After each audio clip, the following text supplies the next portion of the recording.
大家周六晚上好，我是 IvyCompass CEO 索菲亚，非常高兴今天晚上 hosting 另外一个非常有价值的一个讲座和分享。那么按照惯例，我还是提前介绍一下我们这个平台 AFI。AFI stand for Alliances for Impact，中文名字叫影响力联合会，是一个在501C3纽约成立的非营利公益组织。我们就是通过这样的一个知识分享，把很好的资源和经过我们筛选的资源介绍和推荐给大家。那么大家有这样的一个需求的时候，就知道可以去哪里寻找这样对自己有影响力和有作用的一些好的资源和一些好的这个知识。那我们 AFI 呢，通过这样的一个讲座呢，主要的这个功能呢是提高我们对主流社会的一个影响力和提高我们整个亚裔的社会地位。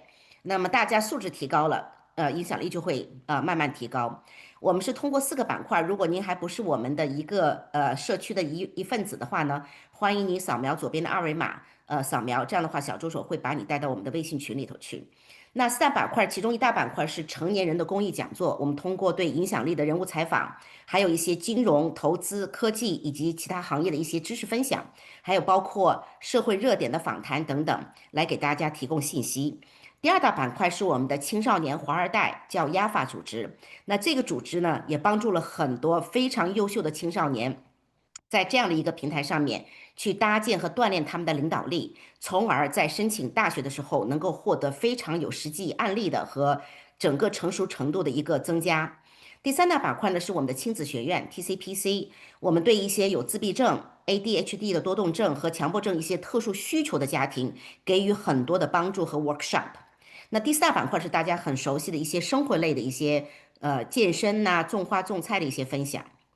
那今天晚上的 feature 呢是 IvyCompass，指南针教育咨询是 AFI 旗下的一个姐妹组织。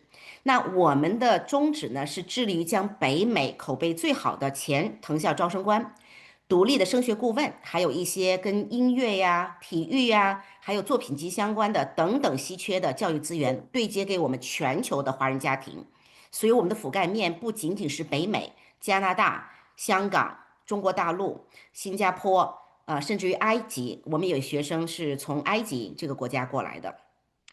那因为 IvyCompass 有这样的一个 AFI 这样的前面的这个 mother 的这个 umbrella 的组织，所以我们是可以提供一些非常定制化的志愿者的机会，还有一些对社会特别有影响力的一些背景啊、科研等等、实习等等背景项目。我们的观点和宗旨是，我们认为升学这个事情是应该在高中期间给予一系列的机会，让孩子在有能力、有条件的情况下，除了把自己的学习和 GPA，能够搞定，同时还有时间精力去参加一些对社会有意义的活动，从而让这个孩子和这个高中生在申请步入大学之前就能够变得比较成熟，能够把自己的生活和工作还有学习都安排得很好。这个工作我说的是学校以外的这些内容哈，包括那个实习啊，还有一些这个research。那我们的那个服务内容呢，包括了一些美本申请。只要跟升学相关的内容，我们都会提供给我们的社区，包括今天晚上要跟大家分享的这个主题内容，所以像 research 啊，像 art music，还有一些联合国的一些项目，还有包括 SAT、ACT、IP，还有科创，还有物理竞赛、数学竞赛，总之跟升学相关的方方面面，我们IvyCompass 团队都在搭建一些很好的资源，filter 很好的资源，然后推荐给我们的这个社区。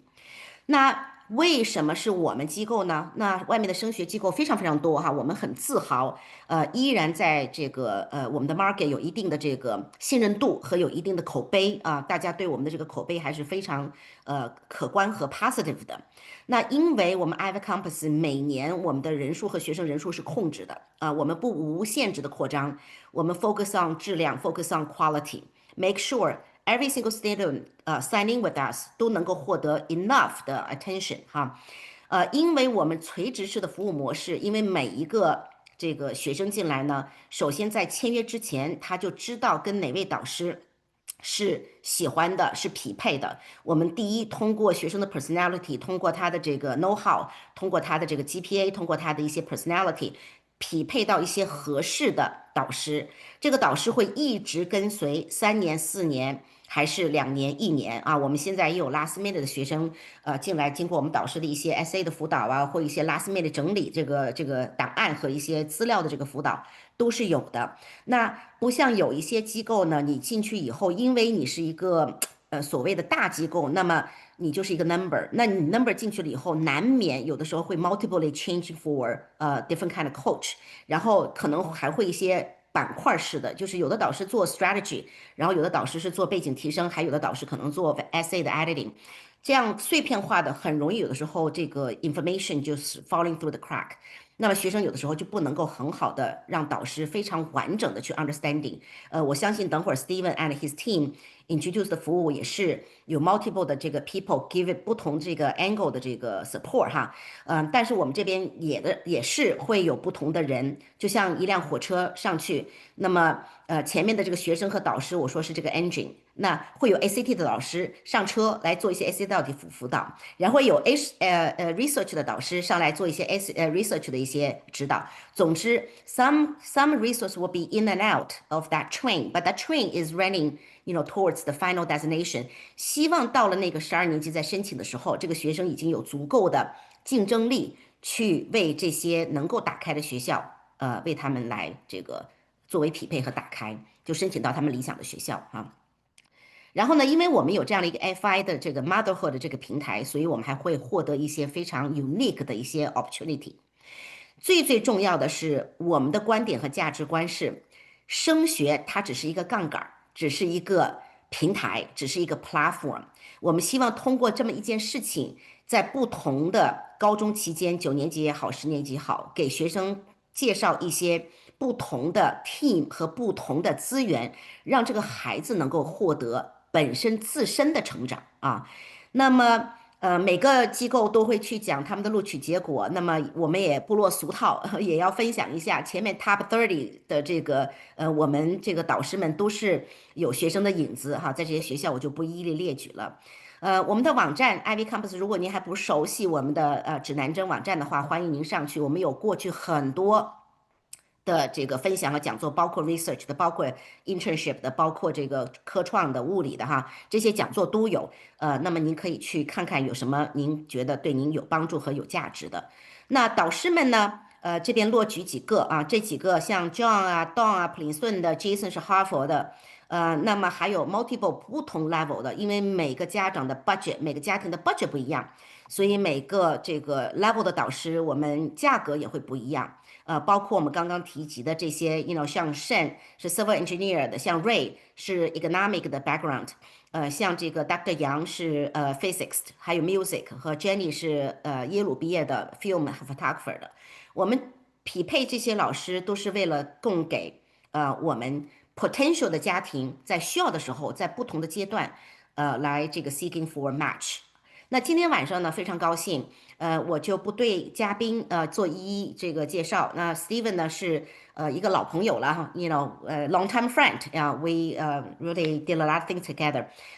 那么今天晚上他们会给我们作为一个主题来分享，怎么样在高中进入大学了之后，你就开始要迎接下一阶段的准备了，因为申请到大学不是我们的终点，不是我们的 final destination。they need to study in their colleges。紧接着，他们就应该在 college 像高中一样的4年开始准备大学1年级的 freshman 他的这个实习。大学2年级、大学3年级，怎么样从一步一步自己的这个很好的规划，怎么去实习，怎么去 seeking 和 leaking for 一些 resources，来 benefiting yourself，equip yourself，从而在你大学3年级的时候，希望能够找到一个 ideal 的你想去的机构实习，从而为你在4年级大学毕业找到一份心仪的工作，做一个非常好的铺垫和锻炼。如果没有这样的一个 mindset in mind 的话，我相信很多孩子到了大学4年级的时候，会茫然的发现自己递送了200份、1000份 resume， 依然没有新的工作 landing on their hand。那么家长也跟着着急，等你那个时候再来找我们的所谓的 resource。Yes, they can do last magic, of course they can。但是如果孩子能够早一点的有这样的一个 mindset，能够 starting way beginning, right finish going to the dream school, right after that start thinking what is my next 4 years ago，然后开始有团队进一步的，就像高中有人辅导您一样，我相信这个路会走得更加顺一点，然后孩子们也会更强大一些。所以我们的目标是让孩子更加强大。所以 let me give the floor to Stephen. Now the show is yours. Thank you, thank you. 大家好，我是 Steven. I probably will speak in English for this presentation. I've done some presentation in Chinese, but I think you guys will find it painful. It is so great to see everyone. Hope you guys are having a good evening, or if anyone's in their morning, good morning. I'm going to talk a little bit today. There's three of us who are going to, actually 4 of us who are going to share one via video about our different journeys. This will be split across both investment banking, data science, and consulting. And we'll talk just at a high level by the end of this, which will probably take about 45 minutes, 50 minutes for us to talk, and then we'll leave some time for some questions. You should have a sense of what are some of the things that you should be doing, or the expectations for students that will get the job offers in finance, consulting, and tech by the time that they graduate from undergrad or potentially from master's. We have actually a really diverse group of people speaking today. I grew up in the US, so lived also in big time in Asia, lived in Taipei. But I'm a US citizen, so I give that perspective. We have people who are international students who have come in, gotten jobs. We also have students who are Chinese American who have come in. So just to give you a sense of the range of experiences. In fact, I think people talk a lot about, as an international student, how do you get a job? It's much more difficult. Of course, there's H-1B changes. It seems like that will affect some recruiting, particularly for smaller firms, though I think larger firms likely will stay broadly the course. But we'll talk a bit about that so you guys can get a sense of, okay, what does it look like? And by the end of it, you'll see that there's actually a lot of very similar themes of being prepared, doing well in school, being proactive in terms of meeting the right people, and being able to interview well as well. But I'll quickly introduce myself before I go in. I'll probably talk for about 10, 15 minutes. I'll particularly focus on the finance side of things. And then we'll have another team member talk about investment banking. And then we have 2 people who have done great on the consulting side as well. I can also speak to the tech side, as I work as a data scientist, had offers from places like Tencent when I was undergrad as well, recruited at places like Google, Facebook, et cetera. So I can also speak to that. And we work with students there as well. But quickly on myself, so I'm Steven. It's great to meet you guys. A bit of background on myself. So I grew up kind of in and out of Asia. My dad's professor. He taught at the University of Missouri. I did not know really much of anything about how to get a job besides how to get into a PhD program. I knew a lot about that because my dad's professor, but in terms of getting a job, I really had no context. I was really lucky. I went to Harvard as an undergrad, and but even at Harvard, Harvard's a great place, but there's not that much in terms of resources for students who are coming from, I would say, non-finance, non-consulting, entrepreneur family backgrounds in terms of how do you think about your career process. For the first couple of years, I did well in school. I ended up, with a good GPA and good scores, et cetera. But I didn't really do anything when it came to internships. And it was only in my junior year when I began to look around and I saw my friends getting jobs I had a good friend of mine who had a return offer at Bain, another friend who was going to Goldman Sachs. And I was like, what the heck? These guys are not smarter than me. They suck. I'm much better. This is what my self-narrative, of course, probably wrong, but I was like, what are they doing that I'm not doing? That's then allowing them to get these jobs. And the reality was that they were just better prepared. They were thinking strategically about, okay, what do I want to get in terms of job-wise? How do I approach it? And how do I build network for it? Luckily, I had one mentor who was an upperclassman of mine at Harvard who was returning to McKinsey. He kind of put me under his wing, said, hey, Steven, you're being an idiot. Here's the things you need to do. And I was lucky to then get into McKinsey. And I worked across Boston. I was first in the Boston office, and then I transferred to the Beijing office as well. So I worked in China for a year, which was, I think, 特别卷 is the way I think I would describe it. So if you have the opportunity to work in the US office first, I'd recommend that. And then you can always go back to China if you want to do that as well. The GC office is fabulous, but a little bit more intense than, let's say, the Boston office. Okay, but today I'm going to talk mainly about investment banking with Wall Street Guide, which is the company that I run in partnerships with Sophia and part of our broader ecosystem called Lumiere of companies. We focus on helping students get that first job, usually post-graduation. About 20% of our students are master's students as well. I'm going to talk about investment banking. About half our students look at investment banking, and I think investment banking is the best case study to understand first because it is the most intense of all of the recruiting process, and it's the earliest as well. And so we can just understand a little bit about what happens there. How do you ultimately get a job in investment banking? And if you get a job in we call it IB, investment banking, then you can get a job also in consulting. And if you have a technical skill set, also the same skill set can work for tech and data science recruiting or tech recruiting as well. I saw a question on that earlier. We're going to talk about some of the complexities, what banks look for, and standing out of the crowd, and then scaffolding your efforts. And then I'm going to pass to 3 panelists who are just amazing, who have gotten the jobs, and they're going to talk particularly about their experience. I find for me, the way that I learn best is by just seeing examples. So you see a few examples, you begin to pattern match a bit better, as opposed to kind of high level abstract thinking of what it takes. This is a little bit about us, of course. My co-founder works at Bridgewater, which is the largest hedge fund in the world, and students kind of go on to do great things across different investment banks. But let's talk a little bit about what investment banking is. You may have heard about it. You may be connected to it. You may not. Certainly, for me, it wasn't something I was very familiar with when I first came into college. But the way to think about investment banking is when people say finance. So a lot of students will say, oh, I'm interested in finance. Usually what that means is, as a first step, is investment banking. Not always, but usually that's what it means. The way to think about investment banking is as 2 ways. One is, what does it do for the world, and what does it do for you in your career? I think there's actually slightly different. Investment banks are essentially at the in-between of companies and financial transactions. So that means that they are helping out with things like mergers and acquisitions, buying, selling, merging companies. They might be in the middle of helping with things like debt issuances, so where you're giving out debt, where you're raising capital by using equity. There are different things that they could be doing. They could be restructuring, but essentially anytime a company is doing some type of financial complex transaction, an investment bank is there, and they're usually helping to manage that, usually taking some percentage of the deal. That's kind of what they do. Now, why does it matter? And I think the more interesting thing is, why is it a relevant thing for you guys to think about?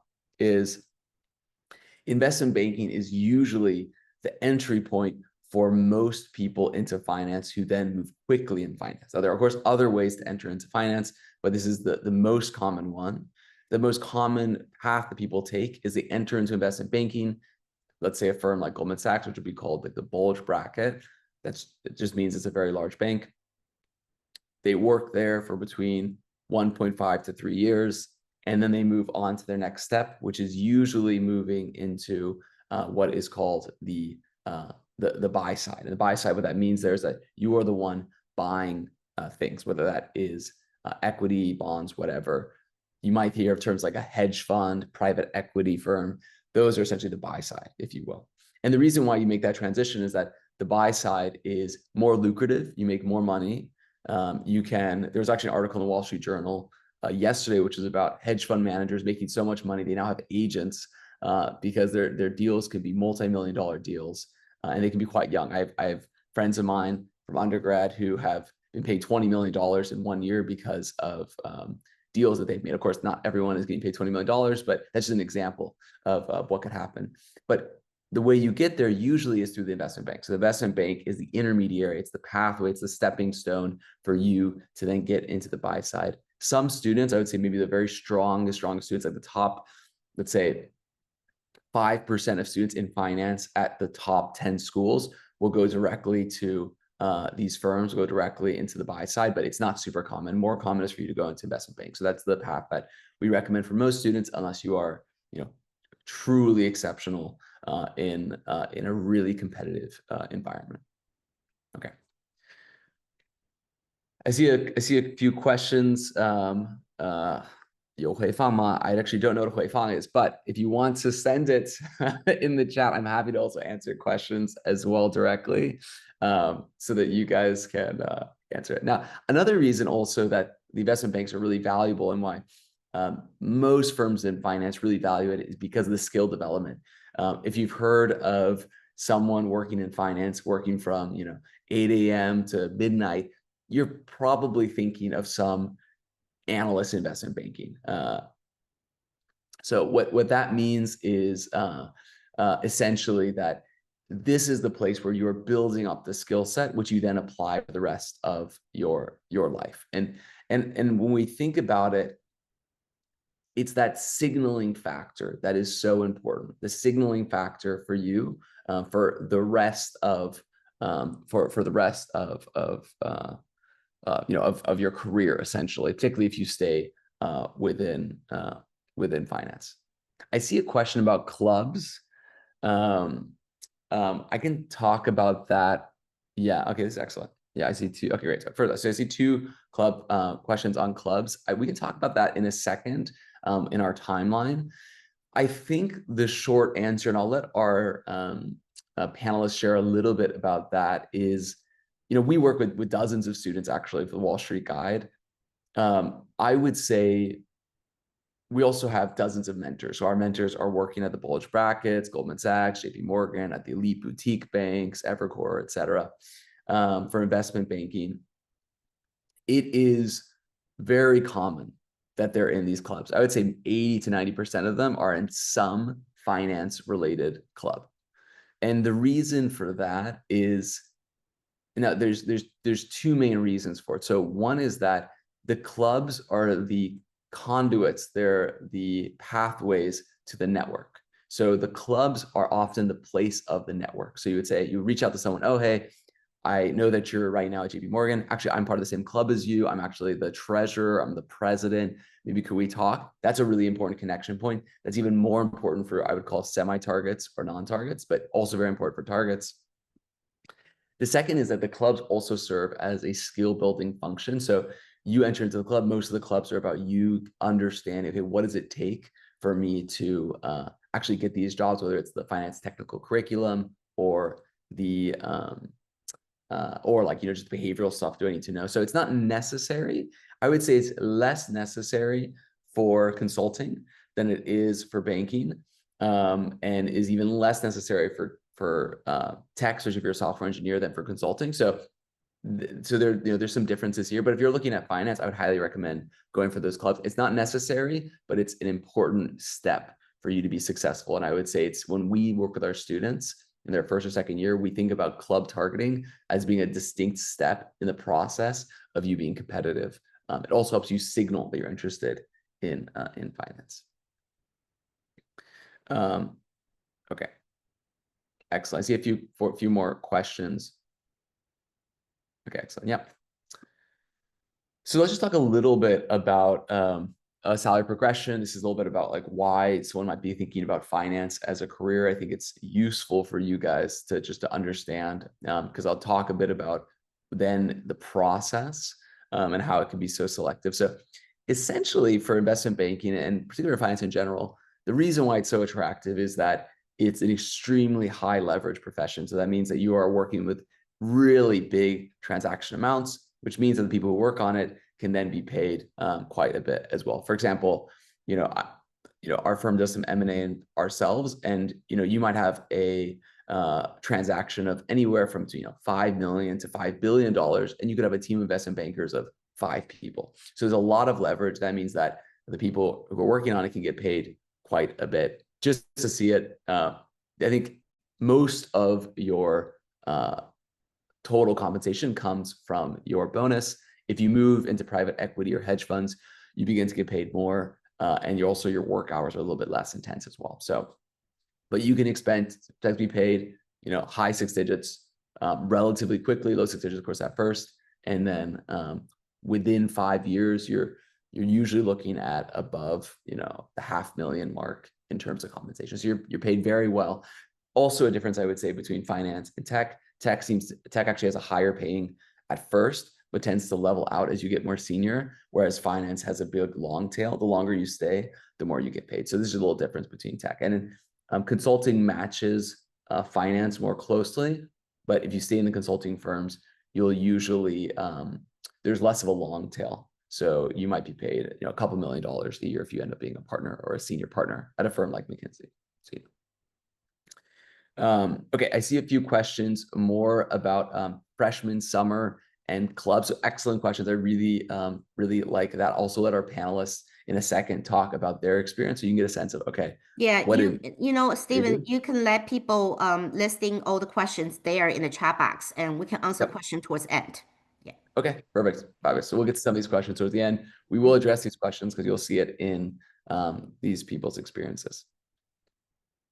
So just give a little sense of these types of investment banks, hedge funds, et cetera. So you have sense. Investment banks are firms like Goldman Sachs, Citi, Morgan Stanley, Jefferies.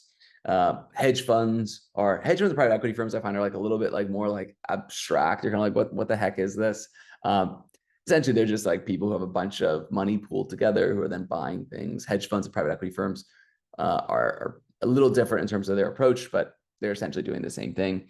Hedge funds are like Bridgewater, Citadel, Point72. Some of these are quantitative hedge funds, meaning that they're doing more algorithmic trading.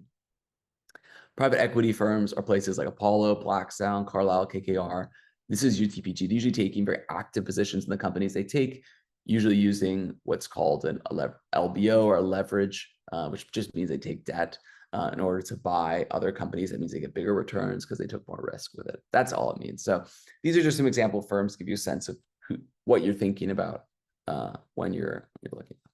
Now let's talk a little bit about the competitiveness of these jobs. And here I want to be a little bit clear about how to think about this competitiveness. Now, it's very similar to college. So why do I say it's similar to college? Now, the numbers alone make it look insanely competitive. It almost looks like, why should I even apply? Why should I even apply? It's way competitive.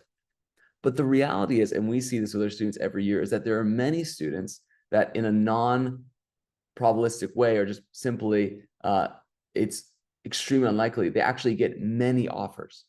So some people are getting a lot of offers. Most people are not even getting an interview. So what's going on there? The big difference is that you have a lot of applications at McKinsey, Goldman Sachs, Google, et cetera. But the vast majority of those applications are just not competitive. Their GPA is not strong enough. They have not networked into the company. They don't have enough context. They just know, oh, working at a place like McKinsey sounds cool. It sounds like something I should do. They throw in an application, but they're not well prepared. So for most people, which is kind of general application, this is the application, right? But however, if you're really well positioned, you can be much more likely to get these firms. And most students we work with end up getting a job like in investment banking, consulting, et cetera, tech. So it's very doable. However, it is competitive, and it's competitive because these firms don't take that many people. They don't take that many people because, of course, McKinsey as a total has about 10, 20,000 consultants. They're taking an order class of about, we have 1,000, 2,000 interns, or 1,000, 2,000 new analysts roughly each year. It kind of depends year by year. The New York office might take 70, for example, to give you a sense of it for McKinsey. So let's talk about investment banking, and then we can talk a little bit about what the process looks like. So investment banking recruiting is different. Applications are sooner than most students expect. Interviews happen before junior year begins. So before your third year begins, you've already interviewed and gotten your offer for your junior summer internship. And most students miss out because they don't know that timeline. It's really unavailable. So the reality is that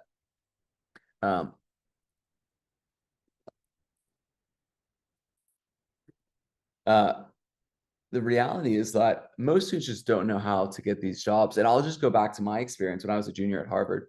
I was looking around, and I was doing really well. You know, I was part of Phi Beta Kappa. I was like, you know, I'd done all the things. I was studying statistics. I was taking very hard classes. I was president of a couple clubs. I was like, oh my God, I'm like the guy. Like I'm doing really well. And I looked around and I had these friends who had offers at banks, and I didn't even know it at the time, but I'd completely missed the opportunity to recruit for banking. I had no chance to get into banking. Now, ultimately, I went to consulting. It's really fine, but if I wanted to, I would have just missed it. And that's because the investment banking timeline is very aggressive. And it's something that as a student, as a freshman or sophomore, you need to be thinking about if you want to be competitive to ultimately get that offer. Now, the reason a lot of students don't get the job is that they don't have a network. They're not connected into these firms. They don't have the technical skills to then interview, and they don't have a plan. The technical skills is often the thing that is easiest for people to get because it's clear that they need it. So like, okay, I know they're technical interviews. Let me just study online. No, that's fine. Most students don't even get the offer, or most students don't even get the first round interview offer because they not networked in. They don't have context. Also, don't have a plan to then do that. So that's one of the big gaps that we've observed. What do investment banks look for? Just to give you a sense of it. Usually, you're looking for a reasonably high GPA. 3.7 above is kind of minimum. If you're at a real like if you're like a target school, target school would be there's about, you know, let's say 20 target schools for investment banks, but let's say you're at Cornell, for example, which would be a target school for most firms, then you can maybe get away with a little bit less if you're really connected into finance, like you're president of your club, you've done some great internships, et cetera. Ideally, you have relevant experiences. Now, this is really fun because you're applying as a sophomore, so you only had one summer to have relevant experiences. Okay, so how do you do that? It's a little difficult. What you need to do there is that you need to be part of clubs. You maybe need to have a freshman summer internship, just something that feels relevant. Of course, you're pretty much 19 at the time you apply, so they don't expect you to have like a lot of experience, but some experience.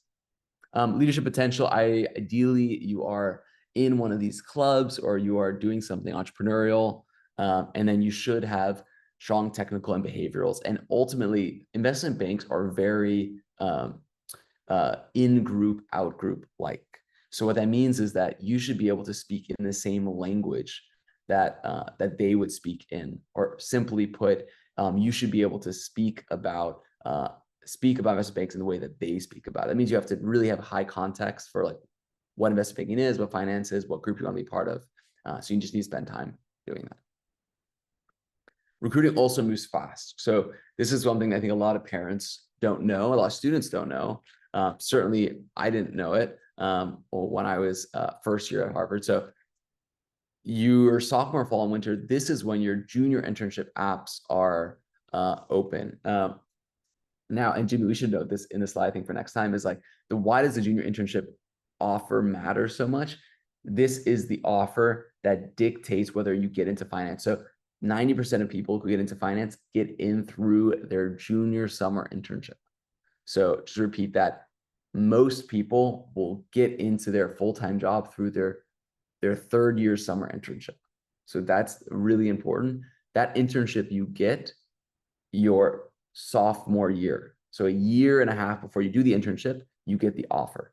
Okay, so just to make that timeline clear, your second year, around January, you apply and you usually interview within a couple of months. That's when you get the offer for your junior summer internship, which then dictates your full-time job. So I just want to talk about that, which means that for you to land essentially a full-time job in finance, you need to be ready by your sophomore fall, essentially. So that's the speed that you need to go at, and that's why a lot of students miss it.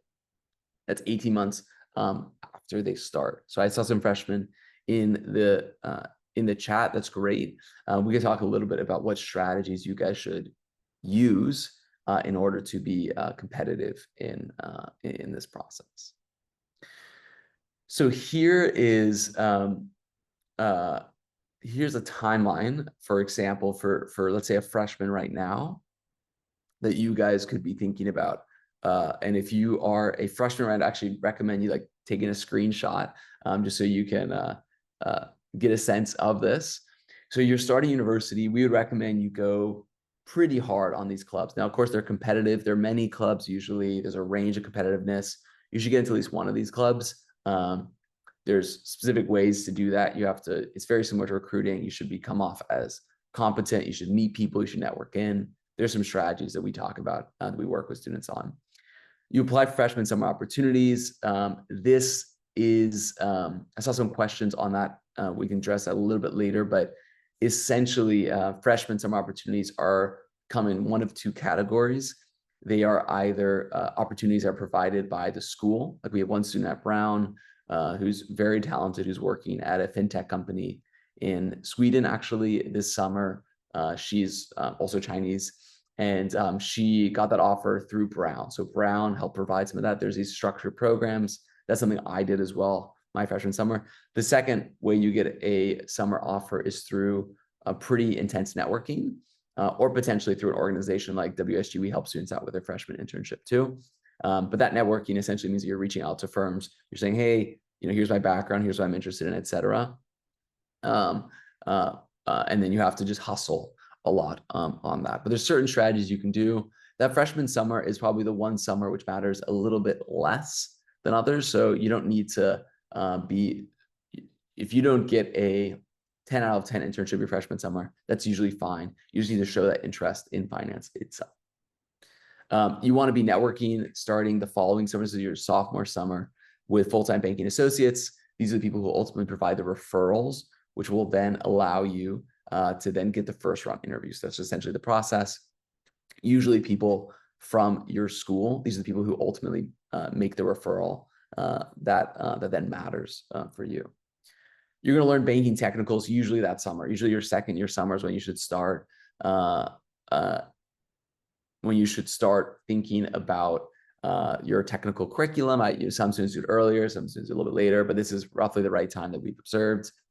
Starting September, you're applying for sophomore summer opportunities. There's a weird thing that goes on where many students actually receive their junior summer offer before their sophomore summer, because that's a summer that returns back. And usually sophomore summer offers are usually with like less prestigious firms. So that's just a mixed experience. Some students will get their sophomore summer pretty early. Some will get it later. We have mentors who are at Goldman Sachs who have got their junior summer offer and then didn't get their sophomore summer offer until like May of their second year. So it's a very strange thing, but that happens. This year is quite important. By January of your sophomore year, you're applying for junior summer opportunities. That means you're usually applying in the first week of January. That's when we see most apps are opening up. Some open up a little bit earlier.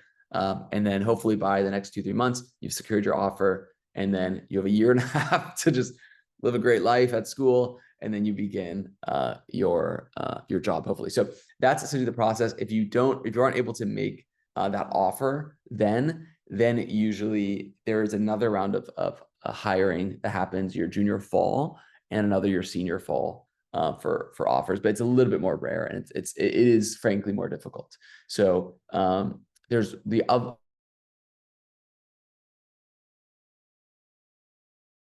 only other place.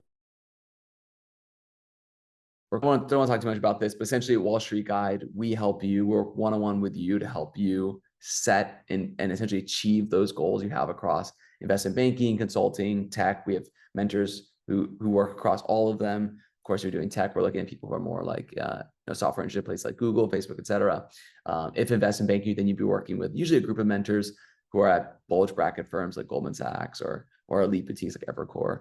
We essentially help you on the strategy to make sure you're doing the right things, help you with the network, and then also help you place placements with early internships if you need it as well, just to make sure that you are moving along in that results. Ultimately, most students end up getting these jobs and then doing really well. Of course, I do want a disclaimer.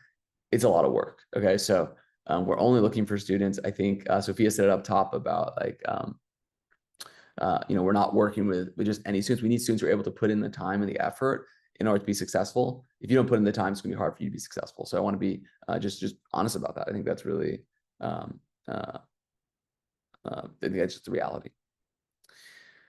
Now, what are some top candidates doing differently? They're understanding their target firms very well. Usually candidates will know people at every firm that they get a final offer at, and they can distinguish between firms. So if right now, you're hearing the difference between like Evercore and Lazard, and you're like, I've never even heard these terms, that's super normal. But by the time you apply, you should be like, oh, I really want to be, here's why I think PJT or whatever is like a good fit for me, whatever. Like that's the type of thing that you should be able you should be doing. You need your resume and behavioral and technical interviews to be really strong. That's super important. You need to be networked in, particularly from your own school, to these firms. And then it's really important that you are targeting these finance experience early. It's either working with a boutique bank. I saw some questions about early internships. Boutique banks just means small bank, or a small investment bank can and often do offer internships to freshmen and sophomores. That'd be usually where you would be targeting. And then you could look at fintech, business development roles, etc. Anyways, what we do is we help you throughout that whole process, making sure that you're positioned to the right career, you're doing intensive interview preparation, and then ultimately you're getting the offer itself. We've done this with dozens of students. Most of our students, we have, I think, 3 students at Stanford right now, 4 at Cornell. We have a number of students at semi or non-targets. We have students at UCSD, UC Berkeley, UC Michigan, University of Michigan. So big range of students who are usually targeting these types of firms and tend to be doing very well through it. So, okay, I am going to stop talking. By the way, if you're interested, there's a form here that you can scan a QR code, or you can fill that out if you want to jump on a call with us, and we can do a free session just to talk about you and your profile and how you might develop your own strategy. Now, I would like to pass to, we have 2, and if we have time, I can share something from a third, but I think let's just start with those who are live right now. So I'm hoping to pass to Thanh, who's super talented, as you'll see, has gotten offers at a bunch of different firms, and kind of can give you an example of someone who's really, I think, shown the hustle. I'm like the white guy from Harvard vibe. So Thanh is the hustler who really made things happen. So Thanh, I'll pass to you, and I'll let you share screen if that's okay. Yeah, sure. Just give me a sec. I'm gonna share my screen.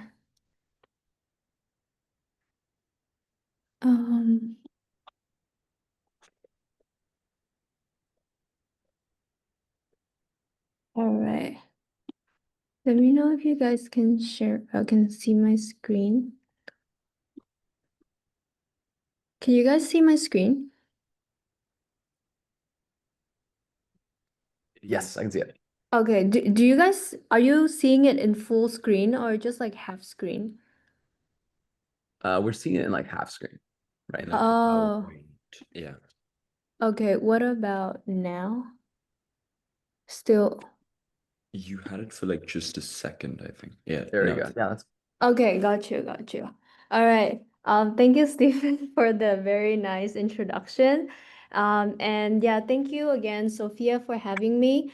My name is Thanh, so I'm originally from Ho Chi Minh City, Vietnam. Currently, I'm a second-year master's student at Cornell, studying applied economics. I'm passionate about research and management and sustainability, the intersection between those two, and like industry career-wise, I'm interested in will fortunately be starting my career in strategy consulting at McKinsey. And I'm just gonna jump straight to my like overall academic and professional journey. So I was in Vietnam until I was 18. So basically did my entire 12-year school like back home in Vietnam. And then I went to Italy to do my undergrad at this like small, lovely university called Louis in Rome. And then there at the school, I guess I was one of the first international students that they had. So I did face a lot of challenges like engaging in school clubs. So like all the conversations you asked earlier about like, how can I join this club, that club? I didn't even have it at the time just because they had no clubs for me. But that was a very like interesting challenge to have. And I thought it was an advantage, like kind of a first mover advantage for a person like me, because I ended up founding the first 2 English-speaking student associations at the university. So again, to your questions, sometimes if you find it like, if you cannot find a club that fits you, or it's hard to get in certain communities, you can just think about founding it as well. And yeah, I did found like a consulting club and a women in business society. And then I did a 3-year program. I then took a gap year. But then I realized I wanted to study more. So during this gap year, I was applying for master's programs, and I was fortunate to receive a couple of offers. Ended up going to Cornell because I got like a very good fellowship scholarship. At Cornell, since now I'm a grad student, like the academic expectations is different also because I'm like a fellow, like a scholarship fellow, so I'm not as involved in student clubs anymore, but I'm like more involved in like department work, like teaching or research assistant. So that was about like my academic path. Onto the professional path. So during undergrad, I just had one internship. That was at Deloitte with their Ho Chi Minh City office in Vietnam. I was a financial advisory intern. Even though I realized that finance was not for me, but it really helped me think about like professional service as a path that I want to go in the future, where you kind of act like a third party, just like banking, like investment banking, like a third party giving advice to like different businesses. And so that kind of set like a foundation for me to go into my gap year, where I had 2 other internships in consulting at Deloitte, but this time with their Milan, Italy office, and Arthur De Litto, which is a strategy consulting firm with their Singapore office. And really those 2 experiences, those 2 internships, again, like confirmed that strategy consulting is a path that I want to pursue further. And as I started my master's, I recently had the opportunity to intern at McKinsey with their New Jersey office in the US. And again, like fortunate to be coming back there full time. I'm very excited for that because I had a really good time at the firm, and I will be sharing more later. Jumping on a little bit into consulting. So I think because Stephen gave a very like broad overview about investment banking earlier, so I would just like quickly describe what consulting firms do. So like in very simple terms, they help companies solve problems. When we talk about problems, they can literally be anything. So most of the time, like they are strategies for companies to grow, like to be more efficient with cost, to get more revenues, so on and so forth. But they could also be very niche problems that a lot of people don't know they actually solve for. For example, like a person I met at the firm this summer was helping the New York Metropolitan Transport Authority solve the trash management issue of subway stations in New York, for example. In terms of the day-to-day work, maybe it would be less predictable than investment banking, where you mostly have like clear questions to answer for deal by deal. In consulting, it's not as predictable, but at the same time, it could get very exciting and new because like every problem is different, every client is different. So that's like the dynamics of consulting. A little bit like personally to myself, like why I chose consulting. Everyone I've talked with, like current consultants, my peer interns, or even those who had left the firms, I guess like Stephen could also comment on this, but I think most people agree that consulting, whatever you talk about it, it's just a very valuable school to go to in some first few years of your career, for like 4 reasons I listed here. So first is the exposure. Again, like you get to work with companies from different sectors, like consumer technology space, or even public sector, as I just mentioned, and a lot of different topics as well. Again, from traditional business problems, but could also be like very interesting, like niche problems. And then ownership and impact, the second bullet point here. It's more of like the way, it's more of like your impact to the team's work. So like the way that these consulting firms operate is that they have small teams collaborate like project by project. So over the summer, I worked with a team of 3 other people, only, like including me, were 4.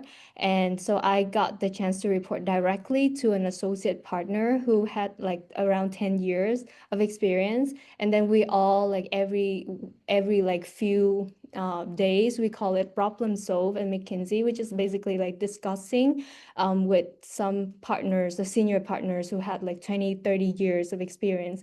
And imagine like that kind of experience. I think it's like harder to find in other careers, but it's very common here in consulting.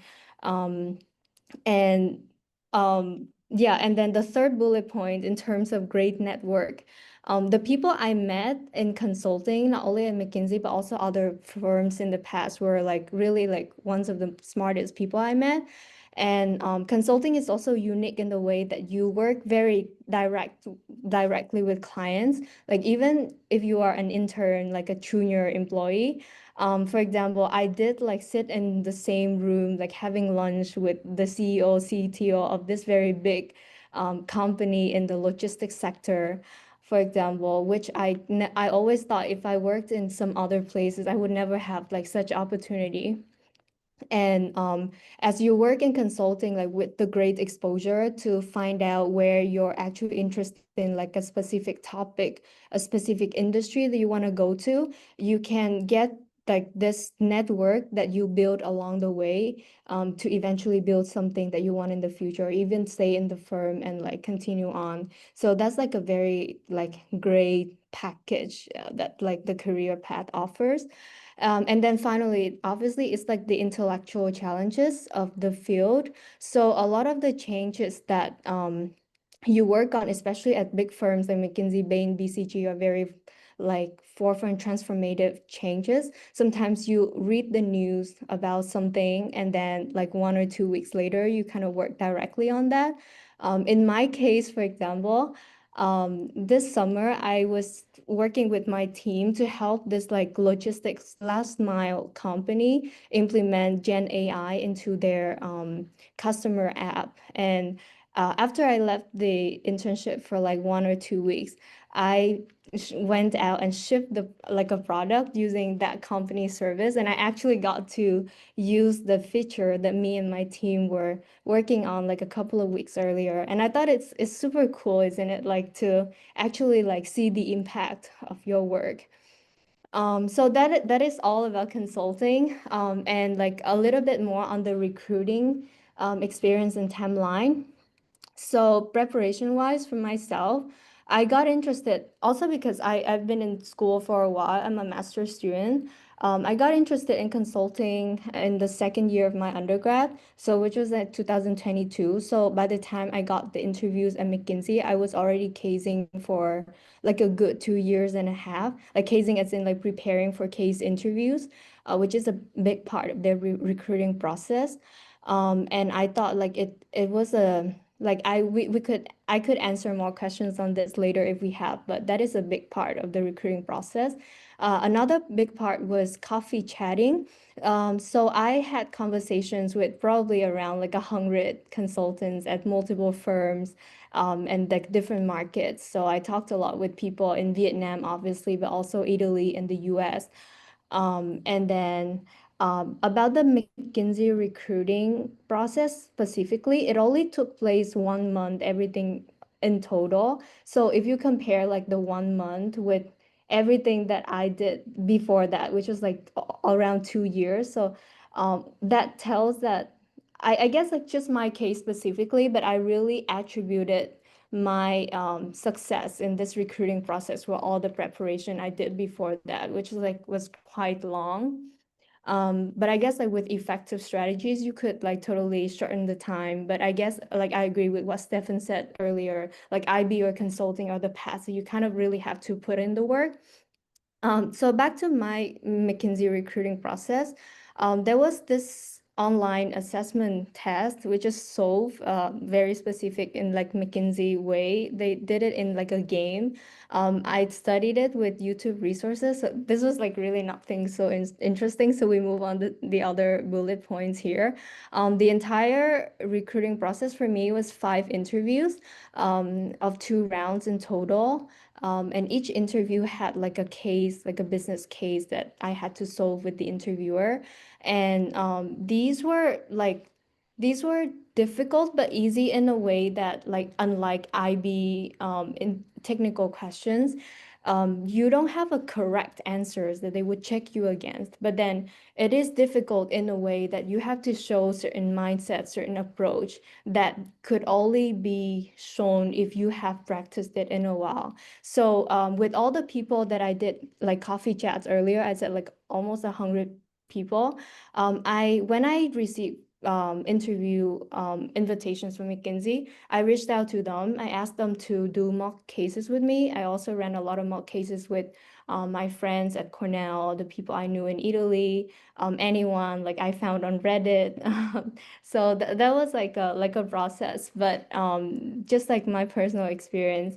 And then all in all, I realized that today's audience is like a lot of like freshmen and like sophomore year students, and I know that everyone is like very anxious and confused, but like I just have like some I guess would be broader reflection slash advice. In terms of networking, I would say the first thing that helped me a lot was having conversations with everyone. By saying everyone, I'm saying like peers, alumni, obvious, but also like professors. I think sometimes we like tend to forget that professors can be very helpful. And like if you're interested in IB, you should definitely talk, like have a conversations with a professor that you really respect, that really thinks that you do well, that is teaching you finance. Because even though they don't work in the field directly themselves, but surely they've been there long enough to have like classmates in the past that went to schools with them that are working in the industry, or their previous students working in the field.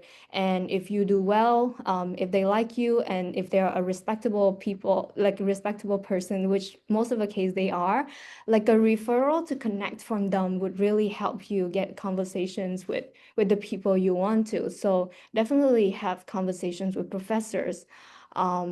And with anyone, like any background. Don't just focus on the people in finance. Like have conversations with people in tech and anyway, because you never know what people, like who people know.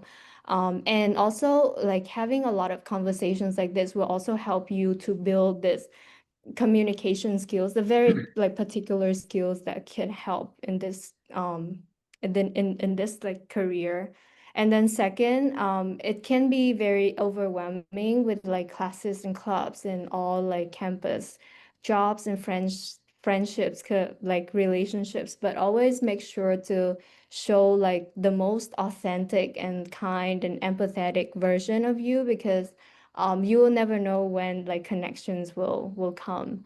And then with interview preps, I guess no matter if it's IB technical questions or case interviews, just always try to genuinely enjoy the process, like be really curious, because that will show in the interviews, and that will also help you get through the process earlier, like easier, instead of just like trying to like studying them, like memorizing them as if it's like a responsibility. And yeah, the final advice, I guess, is really like start early and start smart, which I know like Stephen and the team could have a lot of more advice to tell you later.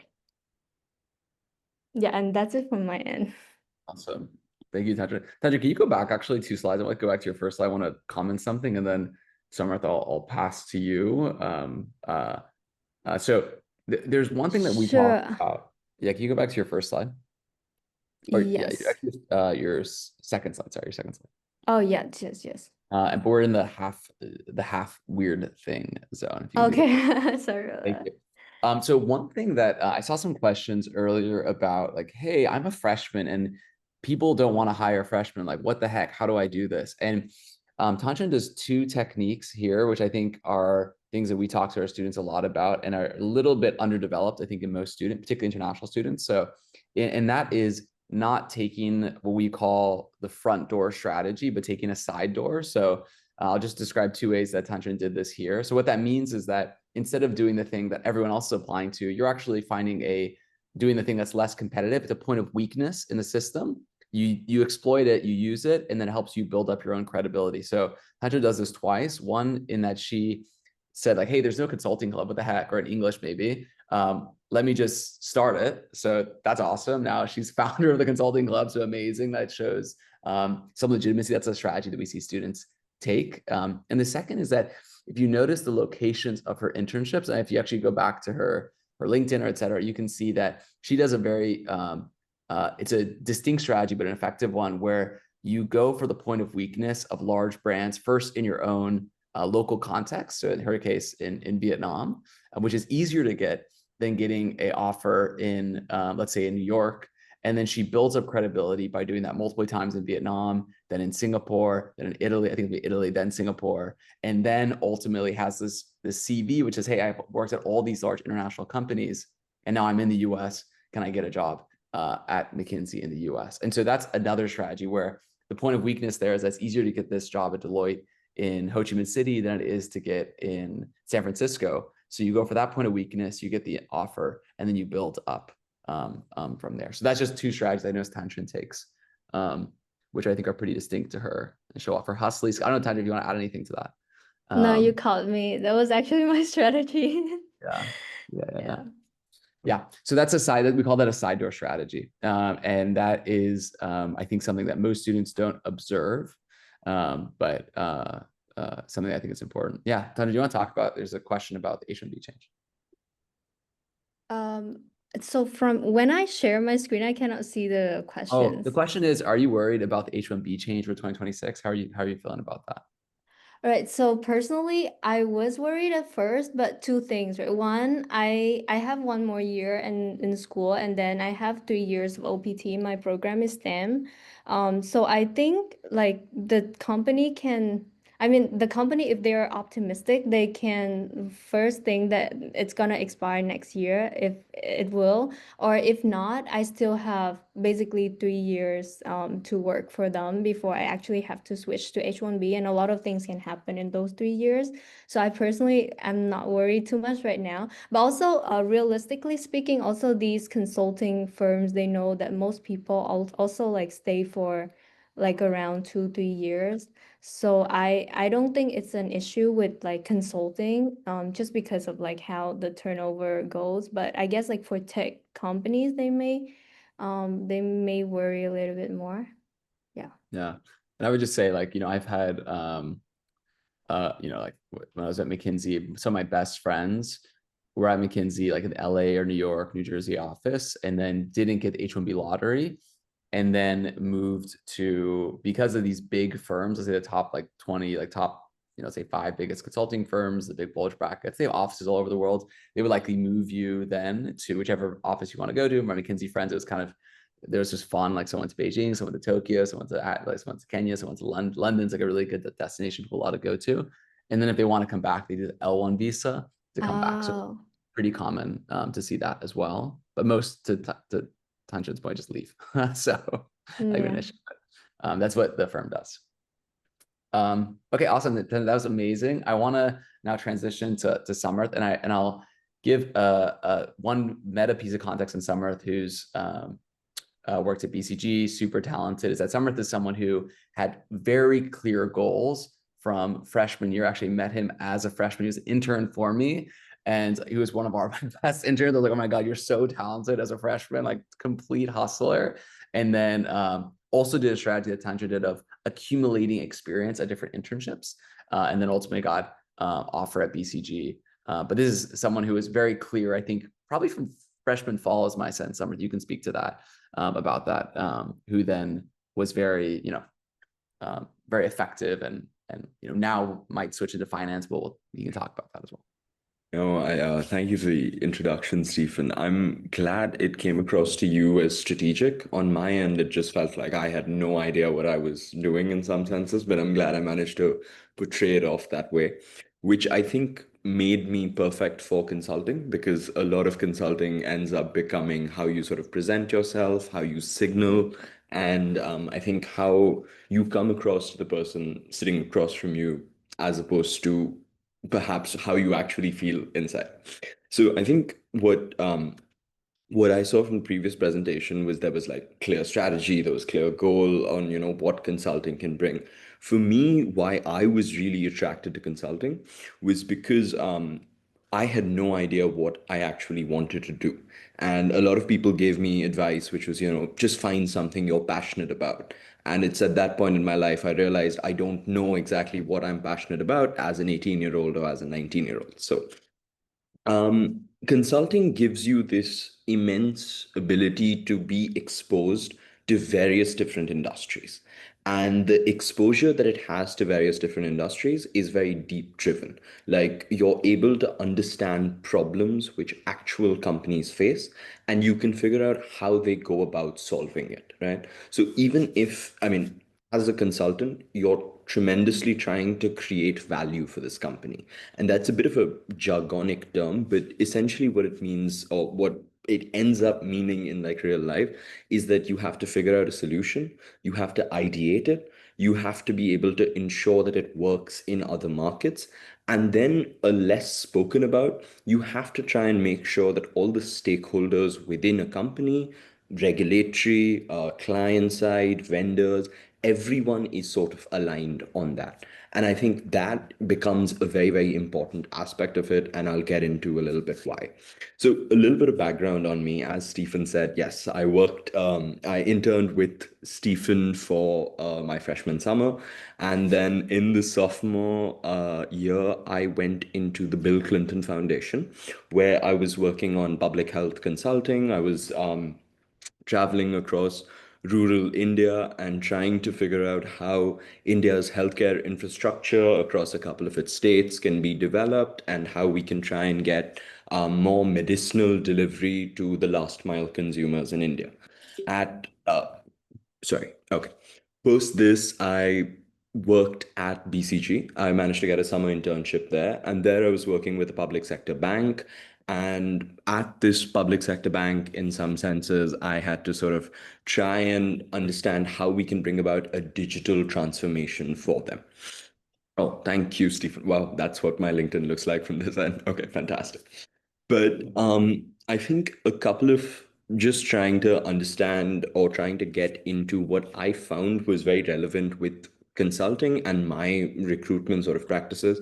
So I think the previous presentation spoke a lot about what I think should be done. And I think that is the most salient advice. So I don't want to try and overlap it as such with that. So I'm going to try and give whatever additions I can. And if there's some things that I have missed, please let me know and I'll be happy to sort of go over them. I think one thing that we found a lot, and when I say we, I'm referring to like my friend group, my college group, etc., was that broadly your resume is covered over three large buckets, right? And those buckets essentially are academics, extracurriculars, and internships. And a lot of people ask me, do these buckets weigh each other out? Is it the same? In my experience, I'm not sure if this is the universal truth or guideline, but I think academics might be the largest bucket. This doesn't, of course, mean that, if you have a slightly relatively weaker GPA, there's no chance for you. That's absolutely not the case. But I think because academics somewhat ends up becoming the most objective metric when comparing to your peer group, because with extracurriculars, with internships, the recruiter on the other side might not understand the club that you're from or the internship that you've done or the actual work that's been done within. But with academics, there's a somewhat more objective lens to it. So I think broadly speaking, academics should always be focus number one. I mean, of course, you should be trying things on the side, socializing, partying, but I don't think anything should come at the cost of sacrificing academics. I think that's been sort of a principle that I've kept throughout my college life. I myself was a summa cum laude graduate. Not entirely sure how I pulled that off, but in the sense that I think that was a really, really bright beacon for me on my resume, because I think even when you like send your resume in for somewhere, that's the first number that they look at. Coming to, I think, extracurriculars, a lot of conversation was had, I think, in the questions about clubs, right? And in my college, we had a host of these sort of consulting club, finance club, investment analyst club, right? And these are your sort of more renowned legacy clubs, right? And these are the ones which have been there for a fair amount of time since then. However, what I would say is that there is a slight, I'm going to paraphrase Stephen here, side door strategy that could potentially be used here. So essentially the way the clubs gain recognition is the fact that as alumni members start entering into your sort of dream companies, into consulting, etc., when, let's say I went to Ashoka University, for example, right? If I'm sitting in 2024, they will take, and I'm sitting for BCG, they will speak to the folks who got into BCG in 2022 before they have even come to Ashoka for the 2024 year and ask them, okay, what are the good clubs, right? Because we don't know, we haven't been at Ashoka University, so you tell us what the good clubs are. So a niche strategy which I try to utilize here is I try to find a club where it's a very, very recent or new club, somewhat adjacent to a soft skill or a management consulting skill. For example, I was in the student government. For example, I was in the Ashoka Negotiations Club. And that's not necessarily your finance, your consulting, but the founders and the presidents of those clubs had also made that transition to sort of, going into BCG or going into McKinsey. And as a result of which, that is top of mind. So when, you sort of go into and you try and BCG comes forth and asks their employees, what is the best club right now at Ashoka? Of course, they've heard Ashoka Consulting Club, they've heard Ashokan Finance Club, but the negotiation club, that sticks in their mind, right? This new club that's been formed, that sticks in their mind. So suddenly, I'm not saying you have like a free ticket into this company, but you have a somewhat more innovative spark and chance to try and get it. So with extracurriculars, I think that's more of a sort of novel strategy that one can approach. With internships, so I've gotten offers from BCG and a couple of other boutique consultings, and I've also gotten a couple of offers from a couple of large investment banking players in India. And for me, what internships I think really drove value, and I interned at BCG, I interned at the Clinton Foundation, but I think, and I'm not just saying this because Stephen's on this call, but I think working under Stephen in my first year summer was really helpful. And that's, I think, a little bit because at that point, Stephen's company was a little bit smaller. And as a result of which, the chance for me to come in and really drive value became that much easier. So in my first year summer, I think like a lot of you, I was very concerned, right? What if I don't find the right internship? What if I don't find, the one thing that's going to drive me into the future? What if I can't find that brand name? So I found this small little company called Lumiere Education. And as a result of that, for me, I was able to work with like a large team of contractors. I was able to handle a sort of budget to try and figure out how we can collect our leads. I was able to, and this all sounds great here, but it also sounds really good on paper, right? Because I was able to put into my resume hard numbers, exact ways that I was able to help them grow. And I think because what happens is, especially in contexts where I come from, it's very it's almost easy for people in their first years to try and get these internships through their connections, through their families, right? To try and sort of ask their, I'm going to give a very broad example, but ask their sort of uncle to put them into an internship in this place, right? But they have nothing to show for it. So even if they have done that, and they get through to the interview, one question, and they will break because they don't remember anything. But because in my first year, I was able to work for a much smaller company, this stuff that I did, the impact that I drove, the value that I was able to add, those are things which are very, very, not just, I think, close to my heart, but close to my mind and memory. And as a result of which, I was able to have a much more frank and honest conversation about what actually got done and how I was able to actually deliver. And as a result of which, if there are people who have a certain degree of anxiety about not in their freshman summer or even their sophomore getting into like a really high brand or a really high signaling company, I don't think it is the end of the universe, because as long as you are in a place where you're able to consistently and more importantly, visibly drive value, I think that's something which can really, really work to your advantage. So those three buckets, I think just another top line thing I'd say, because there was a lot with casing and trying to understand the business problems of it. I think one thing which for me really worked out in consulting is I had to remember that the interviewer on the other side, right?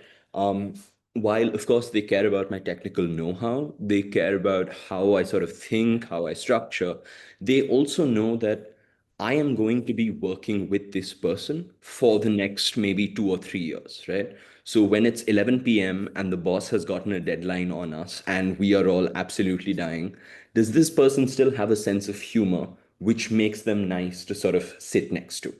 And I think one thing that happens is when we're prepping for these interviews, when we're trying to, learn all these different frameworks, these different technical skills, we forget about a very, very human element of it. And I understand that this might sound basic, like especially for a lot of freshmen who are here, that, how do you forget how to be a sort of functioning, nice human being?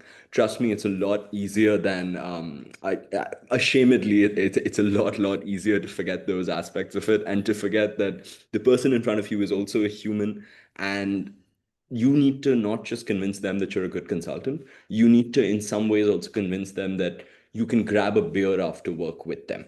And I think that's not often talked about as much when we're talking about like strategy in some senses. But yeah, I think that's sort of a snapshot and background of what I have, and happy to take on any other questions that may come. Awesome, cool. And I think we can transition to questions. I just want to say one thing that's distinct about Samarth, and actually you can see in both of their profiles, this is a strategy. This is more of a this is a general career strategy, but I think both Tanjin and Samarth did it, is that you can observe how they are doing this like ladder escalation of brands. This is a bit about like the career development aspect. In Samarth's case, Samarth went from working at kind of a random startup, in this case with me, but at least with someone who has like previous work at McKinsey, et cetera, to then working at the Clinton Foundation. Okay, that's more recognizable. To then working at consultant, to then getting the BCG offer. That's a pretty common path for the consulting side.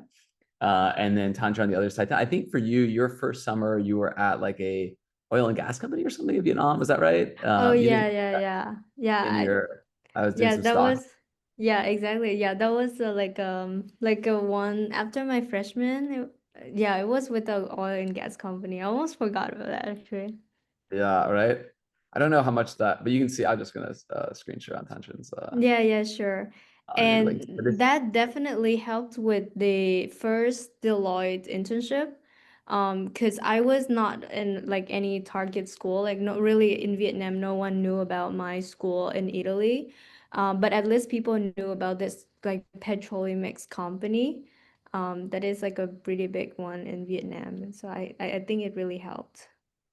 Yeah. And so I think that's less about like specifics. This doesn't mean you have to work at an education startup, or it doesn't mean you have to work at whatever, but it's about like your freshman year, getting something that has some storytelling capacity. Of course, you also want to learn there, and then slowly building up on top of that. So by the time you get to your sophomore summer, junior summer, you're really well positioned. Finance is much faster than these two. So that means that in finance, you need to, in your first 18 months, probably have an internship that's somewhat relevant, and then also have clear club connections that then allow you to say, hey, I'm really interested in finance, and here are some examples of why that is the case. So it's a bit faster consulting. You have a little bit more time to like accumulate experiences on top of each other to then say, hey, I'm a good candidate for this role.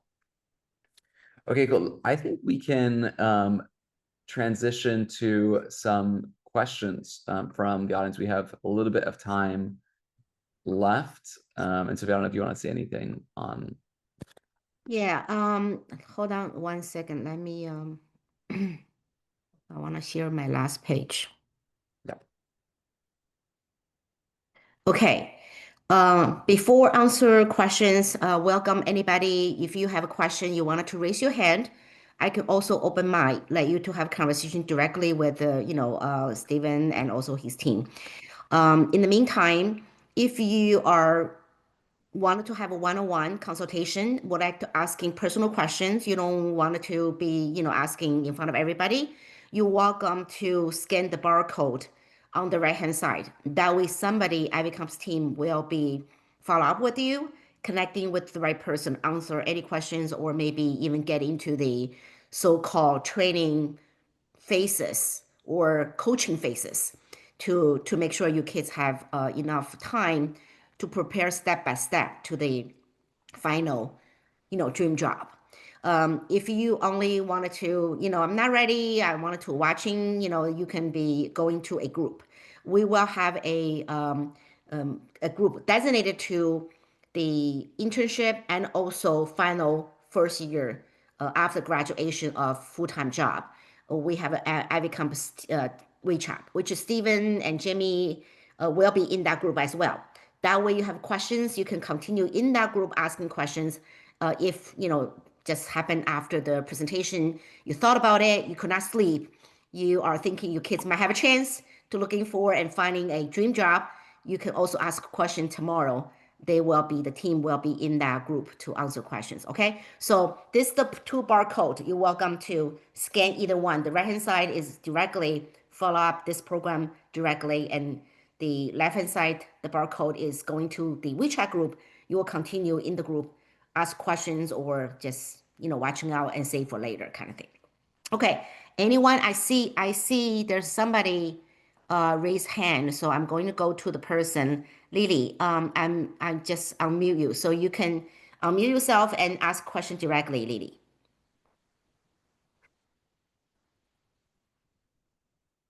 Are you there, Lily?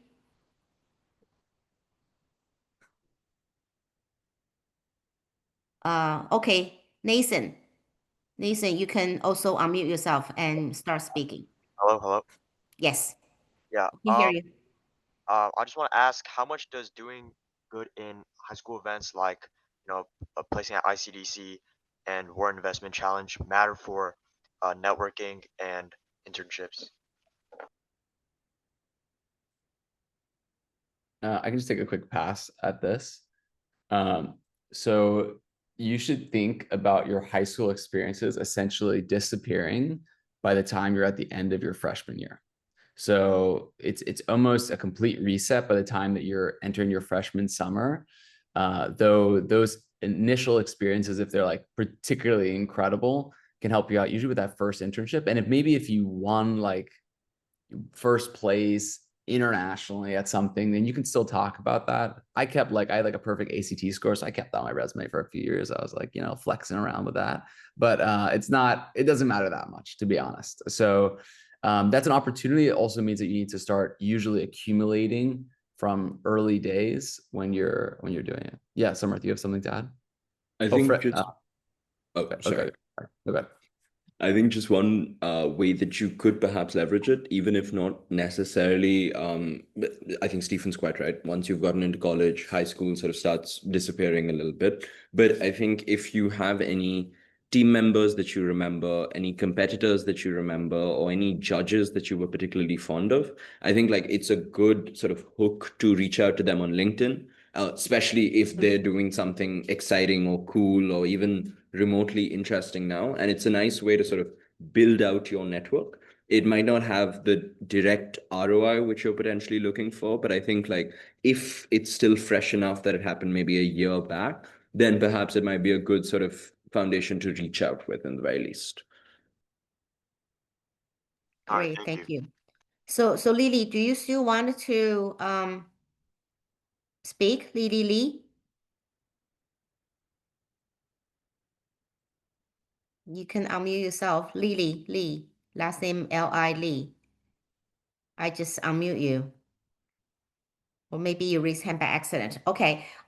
Stephen, do you see any question have not answered in chat box? I see one question from Joy, which is talking about difference in cultures in McKinsey versus other firms. Maybe, Tajin, do you want to talk about that? Because I know you've interned at different consulting firms. I'm curious if you've seen differences. Yes, so I can talk about McKinsey versus Deloitte. I was at Deloitte Consulting, which I think they did very similar things with Accenture. So culture, I think I'll talk about 2 things within culture. One is more of like the like working culture. I guess at McKinsey, I felt that people respected the junior people more, just because again, like the structure is very flat. Like the partners can listen to you and like really take your inputs into account. Well, I found at bigger firms, or like more more hierarchical firms like Accenture or Deloitte, you have this like less ownership or like less access to senior people compared to McKinsey. So that's in terms of the working culture. But on the other hand, of course, that would mean that there are way more expectations from you as a junior compared to at Deloitte. So at Deloitte or Accenture, I think my friends at Accenture also said that you usually only are assigned like a small part of the work. So yeah, definitely less expectation. And in terms of the social culture, so I thought like at both Deloitte or McKinsey, people were very like nice and like very motivating. Like they always want you to do better, and they always, I think like feedback culture is very strong at these companies. So definitely very motivating. I do see that at McKinsey for me because the pace is a little bit faster. So people might have less time to, you know, like actually hang out with each other and things. But I think like everyone, like I met a lot of kind people at both of the firms. I don't know if that helps.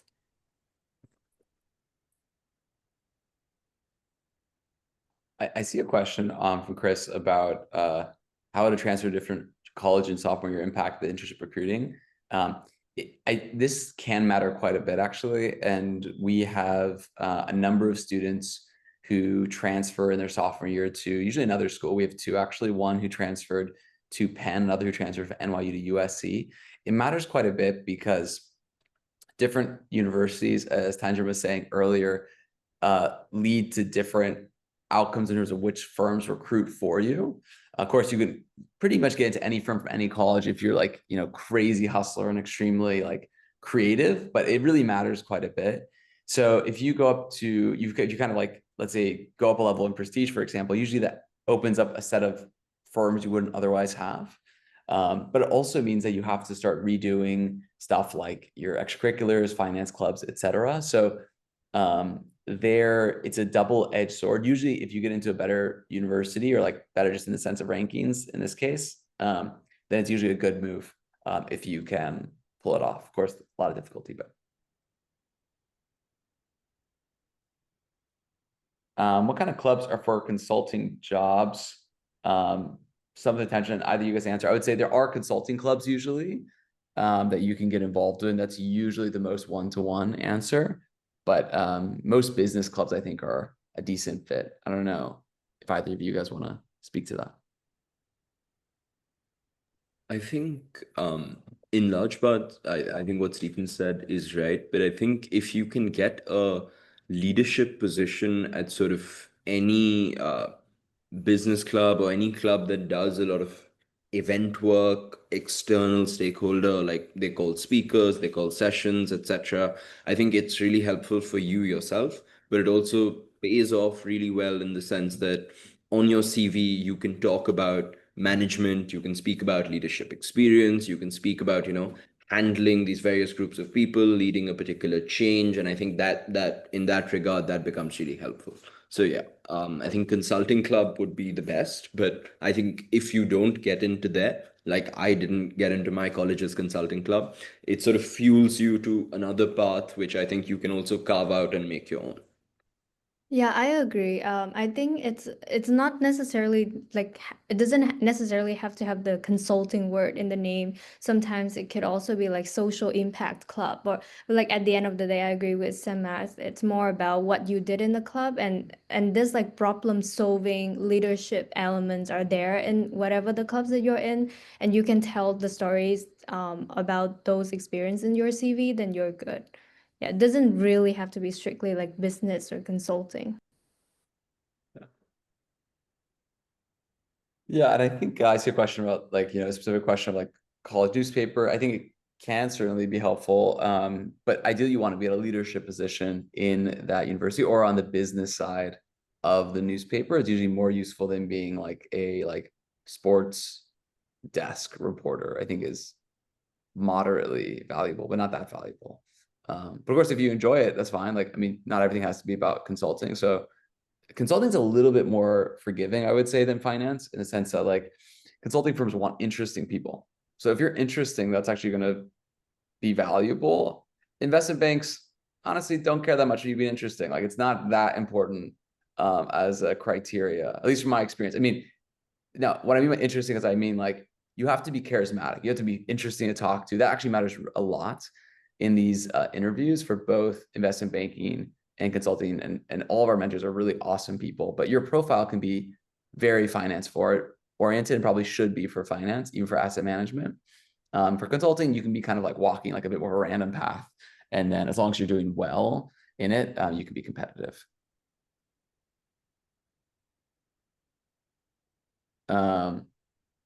Cool. I see Maggie has a question about college students. Yeah. So we have students who are like master's students who graduated a few years ago who are looking to switch roles as well. So we do help out those students. And it's more similar to being like a last year master's student, to be honest, if you're already in the workforce, but the strategies are quite similar. We have students who have worked for 4 or 5 years and then come back to work with us. Though of course, most students are. Yeah, the form, if you feel the form is not suitable for your child's background, don't, just do the best you can, because ultimately somebody's going to follow up with you and then we'll be connecting with the team. Then you can have unique situation background expressed to that contact person. The form majority at this moment, yes, we're focused on college student, but does not matter. The team's still able to helping if you graduate from 3 years or 4 years or 5 years. They're still able to help you. So just do the best you can to fill the form, but or contact somebody in our team in the WeChat. We will be asking more questions that way. Any other questions we have not answered? I see one more on two quick questions, one on asset management, one on consulting. Asset management, I think very similar to investment banking, except there's less technical curriculum. Oh, by the way, Steven, I'm sorry. Can you repeat, because some of them only list the question to host and panelists, so the audience doesn't know what the question is. If you could read the question first and then provide an answer, would be better. I hear one question. Any suggestions on asset management would be appreciated. So asset management is very similar to investment banking, except it's a little bit easier to get into, and it requires less technical. So you don't need to be as good at like financial modeling to get asset management. It's more of a behavioral type interview. It's more relationship oriented. So there you want to be practicing more your behaviorals, but otherwise you want to show interest in finance, etc. To be successful in those applications. I see another question, which is what major for consulting job? The major does not matter so much, but what you do want to think about is you want to signal ability. So how do you signal ability? You do hard things, you do them very well. So if you have a 4.0 and you are taking computer science, you're going to be a stronger candidate if you have 4.0 and you're taking English. Because for most schools, like Harvard's an example, computer science is more difficult to get a 4.0. And it's a more technical field. So actually for Harvard, for example, in my class at McKinsey, it was like 4 of 6 who got offers actually studied computer science, stat, or applied math. So, and that's because, again, the signaling function is better there than if you did, let's say, sociology, which is also lovely, but it's just not as difficult.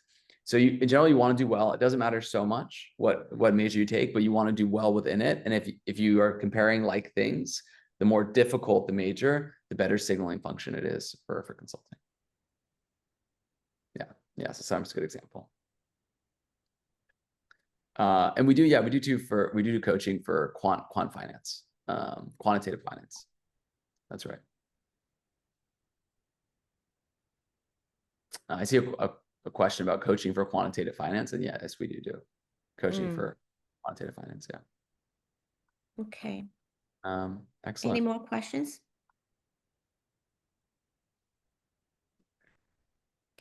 Okay. Just repeat, if you would like to have further conversation, asking more details about your situation and also what are you thinking about, also the details, the time, coaching details, service structure, pricing, everything, welcome to scan the barcode on the right-hand side. That way somebody will follow up with you, and we're providing even more detail with the service structure and also the price structure. And if you just pondering, looking, and also want to hear more information, scan the barcode on the left-hand side. That way you will be welcomed to invited to a WeChat group. You can continue ask questions and also think about what you wanted to do. There's more question come in. Stephen. Rachel asked a question: is there a difference between a 3.8 and a 4.0 GPA in terms of finding job and internship? I think, and Samarth, you can speak to this. I think the short answer is yes, there is a difference. If you have and the reason for that is a 4.0 is uncapped in how good you are. So if you get a 4.0, you could be much better than anyone else. But a 3.8 signals that you are not the best, right? So there is a difference. Now, how much does it matter? Probably not. Like I had like a 3.93 or something, or 9.4. I mean, if I had a 4, probably would have been slightly better. It's not a crazy difference, but it is a difference. So I just want to say, like, there is, I mean, I think people often are like way too nice about this. They're like, oh, you know, it's like all the same. You got 3.8, it's all the same. It's actually not all the same. A perfect GPA is better than a 3.8 by a lot. But it's totally fine to have a 3.8 and you can still be competitive as well. That's just kind of the reality. I think that, I don't know, Samarth or Thanh, you guys have thoughts on that. Yeah, I think what you said earlier also, like your school, like where your school is on the ranking also matters into this question. Like if you go to Harvard, like 3.8, I'm sure is super cool. But for example, myself, I was aware that my undergrad was not a target school, so I always aimed for a perfect grade. Because I know that like even at like a small school and I didn't even have like perfect grade, it signaled that I'm not the best. So kind of agree with what Stephen just said. So I think my experience may have been a little bit different, although I would fully listen to Stephen's advice that yes, completely aim for that perfect score, because I think it really does leave a different impression in the mind of the recruiter. But I think for us, the process that was followed is that you see the resume, you make the shortlist post the resume, and then you head into the interview. And I think once you get past that shortlisting phase, I'm not sure how much your GPA matters within the interview. Then it becomes a lot more about behavioral, your case, how you're presenting, like who the interviewee is, etc., etc. So I think what you should have a very good rationale about is that your scores aren't an absolute measure. They're relative to the rest of your batch and the rest of your sort of competing cohort. So keep an eye on that. And I would like always recommend that, you know, stay in the at least 90 percentile or 95 percentile of your batch, right? Because I think, I mean, especially if you're applying for campus placements or you're looking to be recruited from your college, that is definitely like an important measure to remember.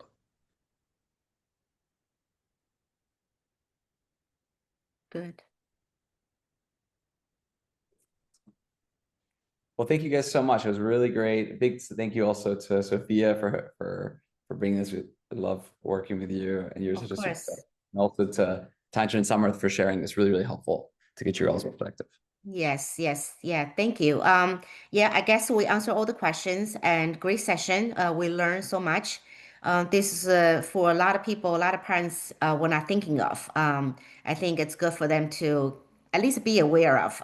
That's how competitive it is, especially the job market right now. It's not so as favoritism to the young graduates. So if we learn this ahead of time and prepare ahead of time, then you could be that one. Yeah, you could be that one. Maybe land it to somewhere you feel happy and building up your career. Thanks again, Stephen, for your wonderful team to make this information very informative. And thank you, Allison, for the background technology support. And thank you, everyone, to supporting us tonight, to accompany us for wonderful time of almost 2 hours of sharing. And looking forward to hear from you guys again in the next period of time. Okay, thanks everyone. Have a good night. Have a good weekend. Have a good weekend. Thank you. Bye-bye. Bye-bye now.